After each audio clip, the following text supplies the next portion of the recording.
el hombre más poderoso del mundo antiguo. Cruzó una ciudad entera para visitar a un mendigo. Cuando lo encontró, le ofreció concederle cualquier cosa que deseara. El mendigo lo miró y le dijo que se apartara, que le estaba tapando el sol. El conquistador era Alejandro Magno y el mendigo era Diógenes de Sinope. A Diógenes lo llamaban loco, lo despreciaban, se reían de él, pero nunca escribió una sola línea, y aún así su pensamiento llegó más lejos que el de casi todos los que sí escribieron. Los estoicos construyeron su filosofía sobre ideas que ya eran suyas. El cristianismo primitivo repitió sus gestos sin saberlo. Y 2000 años después, Nietzsche y Foucault seguían volviendo a él, como si no hubiera forma de dejarlo atrás. Esta es la historia de alguien que se tomó la filosofía en serio, tan en serio que acabó viviendo como un perro, y precisamente por eso lo llamaron cínico, del griego kínikos, el que vive como un perro. Diógenes nació sobre el año 412 a.C., en Sinope, una colonia griega en la costa sur del Mar Negro. Su padre era banquero, y los dos fueron acusados de manipular el valor de la moneda de la ciudad, un delito que terminó con su exilio. Es difícil saber si ocurrió exactamente así, pero la imagen se convirtió con el tiempo en algo más que una anécdota. Diógenes no solo había falsificado la moneda de Sinope, iba a falsificar la moneda de todas las convenciones humanas. Llegó a Atenas solo, sin dinero y sin que nadie lo conociera. Lo habían despojado de todo, ciudad, posición, nombre, y eso lo cambió. Alguien que lo ha perdido todo, empieza a mirar el mundo de otra manera, y lo que se encontró fue una ciudad que ya no se fiaba de sí misma. Apenas unas décadas antes, Atenas había condenado a muerte a Sócrates, al hombre que solo hacía preguntas, y aquel juicio dejó una marca. Demostró que, incluso la democracia más avanzada de su tiempo, era capaz de acabar con alguien, por hacer las preguntas equivocadas. La ciudad estaba llena de filósofos. Platón tenía su academia. Aristóteles estaba a punto de abrir el liceo. Y los sofistas cobraban fortunas por enseñar a hablar bien. Había más teoría que nunca. Diógenes miró todo aquello. Filósofos que hablaban de virtud, pero vivían cómodamente, y decidió que eso no iba con él. Buscó al pensador Antístenes, que había sido discípulo directo de Sócrates. De todo lo que Sócrates enseñó, se quedó con una sola idea, que la filosofía no sirve de nada, si no cambia cómo vives. Por eso vivía de forma austera. Aún así, no quiso aceptar a Diógenes. Lo rechazó varias veces, e incluso llegó a amenazarlo con un bastón. Pero Diógenes volvía, y al final se quedó. Esa insistencia ya decía todo lo que había que saber sobre él. Estaba dispuesto a aguantar lo que fuera, con tal de que Antístenes le enseñara. No alquiló una casa. Se metió en una tinaja de barro en medio del ágora, donde pasaba todo el mundo, y ahí se quedó. Tenía pocas posesiones, y cada vez quería menos. Hasta que un día vio a un niño beber agua con las manos y tiró su cuenco al suelo. Acababa de descubrir que ni siquiera eso le hacía falta. Cada cosa que eliminaba de su vida lo acercaba a lo único que le importaba, que nadie tuviera nada que ofrecerle, ni nada con que amenazarlo. Diógenes tenía una forma de vivir que se convirtió en su filosofía entera, y se oponía a todo lo que Atenas entendía por pensar. Platón, el filósofo más influyente de la ciudad, enseñaba que el cuerpo estorba, que lo que importa son las ideas, y que sólo la mente puede alcanzarlas. Diógenes pensaba al revés. Para él, lo único real era lo que se siente, el frío, el hambre, el cansancio. Si la libertad existía, había que conquistarla ahí, no en una conversación entre discípulos. Y cuando Diógenes hablaba de libertad, no se refería a lo que un ateniense habría entendido por esa palabra. No hablaba de derechos, ni de participar en la asamblea.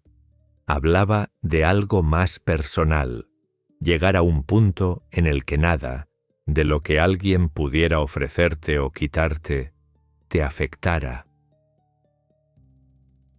Los griegos tenían una palabra para eso, autarquía, la capacidad de bastarse a uno mismo. Para Diógenes era el centro de todo, no un ideal que se discute en una escuela, sino el criterio con el que medía cada decisión de su vida. Cualquier cosa que lo hiciera depender de alguien, un bien material, un afecto, una costumbre, era algo de lo que había que desprenderse. La autarquía significaba ir eliminando esas dependencias, una por una, hasta que no quedara ninguna. Quien lo conseguía, dejaba de ser manejable. Quien no necesitaba nada, no tenía a quién obedecer. Y para conseguirlo, había que entrenar. Diógenes entrenaba su cuerpo, como otros entrenaban la mente, exponiéndose al frío sin protegerse, pasando hambre sin quejarse, reduciendo lo que necesitaba hasta que casi no quedara nada, porque había descubierto algo que funcionaba. Cada necesidad que eliminaba era un poder que nadie podía ejercer sobre él. Si no necesitaba calor, la amenaza del frío dejaba de funcionar. Si le daba igual lo que pensaran de él, nadie podía humillarlo. La fuerza de un hombre no estaba en lo que sabía, sino en lo poco que necesitaba. Las fuentes cuentan detalles que parecen exagerados, pero que dicen mucho sobre su método. En verano se revolcaba en arena caliente. En invierno abrazaba estatuas heladas. Pedía limosna a las estatuas para acostumbrarse al rechazo, antes de recibirlo de personas reales. Comía lo que encontraba, crudos, sobras, lo que otros tiraban. La gente corriente lo trataba como a un loco, o como a un animal. Él no se molestaba en corregirlos. Al contrario, si lo llamaban perro, aceptaba el nombre. Un perro no finge ser lo que no es. Según Diógenes, la mayoría de la gente vivía atada sin saberlo, no a un amo visible, sino a todo lo que creían necesitar, y era precisamente eso lo que los hacía manejables. El problema es que no se puede prescindir de todo, y al mismo tiempo seguir formando parte de una sociedad. Diógenes lo sabía, y eligió quedarse fuera. Aparte de vivir de forma distinta, Diógenes estaba criticando a la sociedad entera. Su crítica apuntaba a las convenciones sociales. El pensador cínico entendía que las normas que rigen la vida en sociedad no son naturales, son acuerdos implícitos, hábitos heredados, reglas arbitrarias que se mantienen por miedo o por conveniencia. La ropa que nos ponemos, las formas de saludar, las jerarquías de prestigio, la vergüenza asociada a ciertas funciones corporales, nada de eso tiene un fundamento en la naturaleza. Son invenciones humanas y como tales pueden ser rechazadas, Esto no era nihilismo. Diógenes no decía que nada tiene valor. Se refería a que las cosas que la sociedad valora, el dinero, el poder, la fama, no tienen el valor que se les atribuye. El valor auténtico era la coherencia entre lo que se piensa y lo que se vive. Él se basaba en la naturaleza, en su sentido más crudo. Los animales no sienten vergüenza, no acumulan riquezas, no construyen templos, ni sistemas políticos. Viven conforme a lo que necesitan, sin añadir capas innecesarias de complejidad. El ser humano, en cambio, se ha alejado tanto de su naturaleza que ha olvidado lo que realmente necesita. Vivir conforme a la naturaleza significaba reducir la existencia a lo esencial. Comer cuando se tiene hambre, dormir cuando se tiene sueño, satisfacer las necesidades del cuerpo sin vergüenza. Esta actitud provocó que tuviese fama de obsceno, ya que no dudaba en realizar en público actos que las normas sociales reservaban para el espacio privado, pero para él la obscenidad no era eso. Obsceno era el rico que organizaba banquetes, mientras otros pasaban hambre. Obsceno era el político que hablaba de justicia, mientras acumulaba poder. Obscena era la distancia entre lo que la gente decía creer y lo que realmente hacía. La provocación fue su principal herramienta filosófica. Caminaba por Atenas con una linterna encendida, en pleno día, diciendo que buscaba a un hombre honesto. Cuando Platón definió al ser humano como un animal bípedo sin plumas, Diógenes le arrojó un pollo desplumado y dijo: «Aquí tenéis al hombre de Platón». Incluso se atrevió con el mismísimo Alejandro Magno, pidiéndole que se apartara porque le tapaba el sol. Estas anécdotas se han contado muchas veces, como si fueran una muestra de insolencia, pero cada una de esas provocaciones era un acto filosófico. La linterna señalaba que, en una ciudad llena de gente civilizada, no había nadie que viviera de acuerdo con sus propios principios. El pollo desplumado demostraba que las definiciones abstractas, por elegantes que fueran, podían ser vacías. La escena con el gran Alejandro demostraba que el poder funciona cuando el otro desea algo. Un rey puede premiar o castigar, dar o quitar, pero solo si la persona que tiene delante quiere algo de él. Diógenes no quería nada, y al no querer nada, dejaba al conquistador sin herramientas. El hombre más poderoso del mundo se había encontrado con alguien sobre quien su poder no funcionaba. De hecho, se cuenta que al marcharse, el conquistador dijo a sus acompañantes que si no fuera Alejandro Magno, le habría gustado ser Diógenes. Es difícil saber si la frase es real, pero el hecho de que la tradición la conservara dice mucho sobre lo que esa escena representaba. Pero la provocación no era su único modo de actuar. Diógenes hablaba con quien se cruzara en el ágora. No daba clases, ni cobraba. Tampoco tenía un método fijo. A veces insultaba, otras veces hacía preguntas que nadie quería escuchar, o simplemente hacía algo, y dejaba que el otro sacara sus propias conclusiones. Los griegos tenían una palabra para esa forma de hablar: parresía, decir la verdad, sin importar las consecuencias ni a quién se la dijeras. Diógenes la practicaba con todo el mundo. Da igual si era un comerciante, un esclavo o un general. Tuvo discípulos, aunque no en el sentido habitual. El más conocido fue Crates de Tebas, pero no se aprendía de Diógenes, escuchando lo que decía, se aprendía viéndolo vivir. El cínico no solo atacaba a los poderosos o a la gente corriente, también se fijaba en los filósofos de su propia ciudad. Platón enseñaba la virtud, pero viajaba a Siracusa para asesorar a tiranos. Aristóteles fue tutor de Alejandro. Los sofistas cobraban fortunas por enseñar a hablar bien y veía lo mismo en todos, gente que decía una cosa y hacía otra. Para él, una filosofía que no transforma la vida del que la practica es solo palabrería. Diógenes rechazaba la civilización, pero vivía dentro de ella, habitaba la ciudad, hablaba en el ágora, se dirigía a los ciudadanos de Atenas en su propio idioma, usaba sus referencias, compartía su mundo.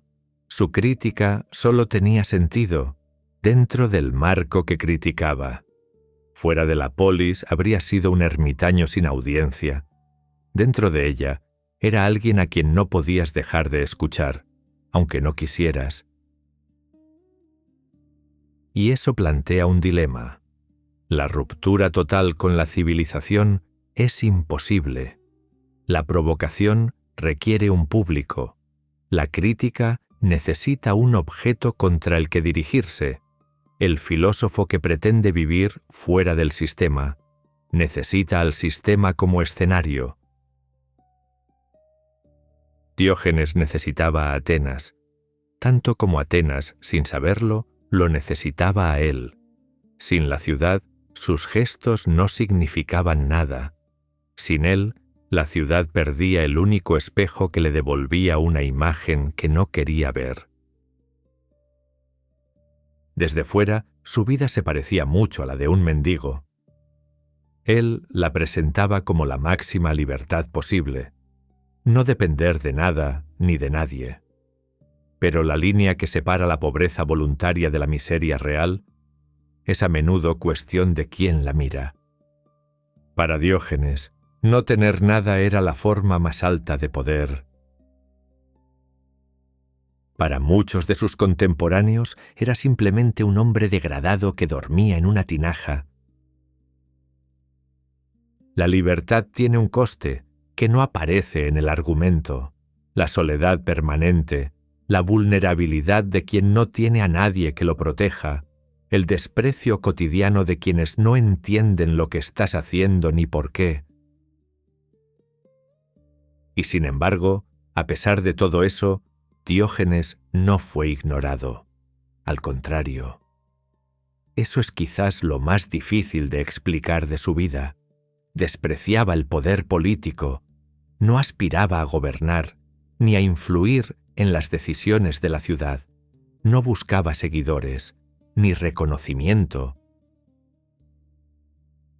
Pero su figura fue acumulando una influencia que él nunca pidió. Los poderosos acudían a verlo. Alejandro cruzó una ciudad para hablar con él. La tradición filosófica posterior lo convirtió en un símbolo de algo que la mayoría admira, pero casi nadie se atreve a practicar. El hombre que rechazó toda forma de autoridad se convirtió, a pesar suyo, en una autoridad moral. Su vida era su argumento, su cuerpo era su texto. No dejó obras escritas, o si las dejó no se conservan, porque no las necesitaba. Cada gesto, cada renuncia, cada confrontación era una proposición filosófica completa, y es precisamente esa coherencia, esa negativa absoluta a separar lo que pensaba de lo que hacía, lo que hizo que su figura fuera imposible de descartar. La mayoría de los filósofos, desde los presocráticos hasta hoy, han mantenido alguna distancia entre sus ideas y su forma de vivir. Han pensado una cosa y vivido otra, o al menos han aceptado compromisos. Diógenes no aceptó ninguno, y eso lo coloca en un lugar incómodo dentro de la historia del pensamiento, no porque estuviera equivocado, sino porque llevó la coherencia a un punto donde casi nadie está dispuesto a seguirlo. Porque esa es la cuestión final. La vida que Diógenes propone no es replicable. No se puede construir una sociedad de personas que viven en tinajas y rechazan cualquier forma de cooperación organizada. El cinismo no ofrece un modelo de convivencia. No tiene respuesta para cómo criar hijos, cómo cuidar enfermos, cómo organizar una comunidad. Funciona como contrapunto, como provocación, como el límite extremo de lo que la libertad individual puede significar. Pero es una filosofía que solo puede vivirse en primera persona, y quizás ese sea su mayor valor y su mayor limitación a la vez, que nadie puede practicarla por ti, y que casi nadie está dispuesto a practicarla en absoluto. Diógenes murió probablemente hacia el año 323 a.C. Las circunstancias no están claras. Algunas fuentes dicen que fue por comer un pulpo crudo, otras que dejó de respirar voluntariamente. Lo que sí sabemos es la fecha, y la coincidencia es difícil de ignorar. Murió el mismo año que Alejandro Magno. El conquistador que había dominado medio mundo y el mendigo que le pidió que se apartara, desaparecieron a la vez.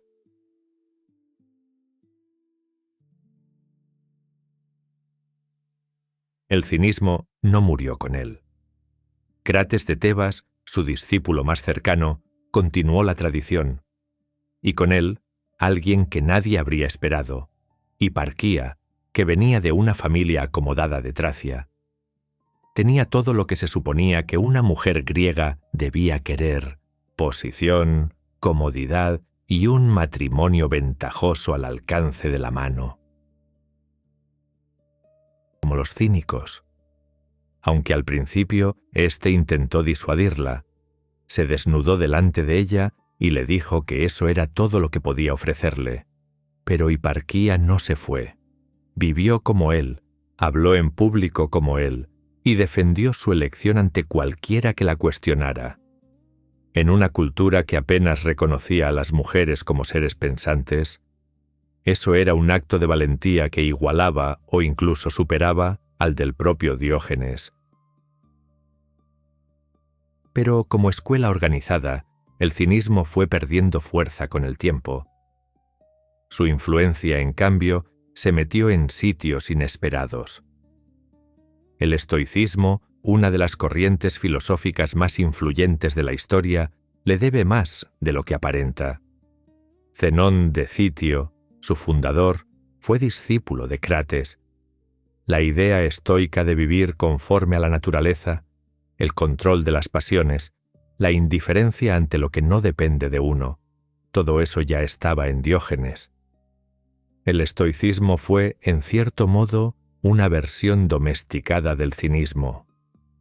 Suavizó sus aristas, lo hizo compatible con la vida en sociedad y le dio un aparato teórico que Diógenes nunca se molestó en construir. Los primeros cristianos, con su renuncia a los bienes materiales, también tienen puntos de contacto evidentes con el cinismo, aunque las motivaciones fueran distintas. Los ascetas medievales, los monjes mendicantes, ciertas corrientes del franciscanismo primitivo, todos comparten algo con aquel hombre que eligió no tener nada. En la modernidad, Rousseau criticó la civilización y apeló a la naturaleza, sin saber que estaba repitiendo parte del argumento cínico. Nietzsche admiraba la insolencia filosófica y la voluntad de cuestionar todos los valores establecidos. Foucault, en sus últimos cursos, dedicó un trabajo extenso al concepto de parresía, el hablar franco, y señaló a Diógenes como uno de sus practicantes más extremos. Lo que todos ellos encontraron en Diógenes fue una actitud, la convicción de que pensar de verdad implica transformar la forma en que vives, que la coherencia entre lo que crees y lo que haces no es un ideal inalcanzable, sino lo mínimo exigible para cualquiera que se tome en serio la tarea de pensar. La historia de la filosofía está llena de pensadores que construyeron sistemas admirables sin salir de sus estudios. Diógenes no fue uno de ellos. No escribió tratados, no elaboró una teoría del conocimiento, ni una ética sistematizada. Lo que hizo fue convertir cada día de su vida en un argumento. Cada gesto de renuncia, cada provocación en el ágora, era una afirmación filosófica completa. Y lo que más perturba de él no es la excentricidad. Eso puede resultar simpático o chocante, según el humor del que mira. Lo que perturba es la coherencia, un hombre que decidió vivir exactamente como pensaba, sin concesiones, sin la distancia cómoda que la mayoría de las personas mantienen entre sus ideas y su vida. Hoy, esa distancia es más grande que nunca. Las sociedades actuales, saturadas de consumo, de apariencias gestionadas, de necesidades fabricadas, reproducen a una escala colosal el mismo mecanismo que Diógenes denunciaba en Atenas. Solo que ahora las cadenas son más difíciles de ver. No se imponen por la fuerza, sino por la seducción. La dependencia ya no es del tirano o del patrón, sino del algoritmo, del crédito, de la imagen que proyectamos en una pantalla.